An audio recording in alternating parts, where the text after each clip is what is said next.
كيفية إظهار قوالب كاب كات الترند المشهورة. الطريقة بسيطة جدا. أولا يجب أن يتوفر لديك تطبيق كاب كات وتطبيق تيك توك ومتصفح خاص بك. الطريقة التي سوف نذكرها لكم مناسبة لجميع الأجهزة. قم بالانتقال إلى المتصفح الخاص بك على جهازك وقم بكتابة كاب كات تمبليت في خانة البحث وقم باختيار الموقع الأول من النتائج. طبعا موقع كاب كات يظهر هنا أمامي عدة قوالب. طبعا هذه القوالب جديدة ترند ومميزة لاستخدام هذه القوالب. قم بالضغط على خيار فتح كاب كات. تظهر أمامي رسالة أقوم بالضغط مرة أخرى على خيار فتح. يتم فتح تطبيق الكاب كات. كما يظهر أمامي تظهر هذه القوالب التي تم عرضها من خلال الموقع. أقوم باختيار أي قالب أريد استخدامه. على سبيل المثال سوف أقوم باختيار هذا القالب. أقوم بالضغط على القالب المطلوب استخدامه.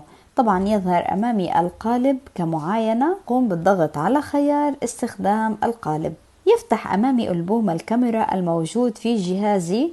أقوم باختيار الصور المطلوب استخدامها في هذا التصميم. طبعا هنا في الأسفل يتم تحديد عدد معين من الصور المطلوب استخدامها في هذا التصميم. عند الانتهاء أقوم بالضغط على خيار معاينة. طبعا هنا يتم عرض هذا الفيديو. بعد الانتهاء من المعاينة أستطيع الضغط على خيار تصدير.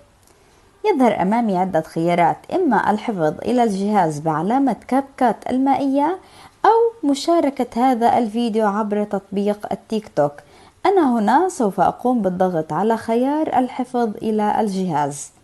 يتم تصدير هذا الفيديو إلى ألبوم الكاميرا في جهازي مع العلامة المائية الخاصة بتطبيق كاب كات. يظهر أمامي خيار المنصات الاجتماعية التي تستخدمها لنشر هذا الفيديو، ويظهر أمامي عدة تطبيقات من مواقع التواصل الاجتماعي الشهيرة. طبعا أستطيع مشاركة هذا الفيديو عبر التيك توك.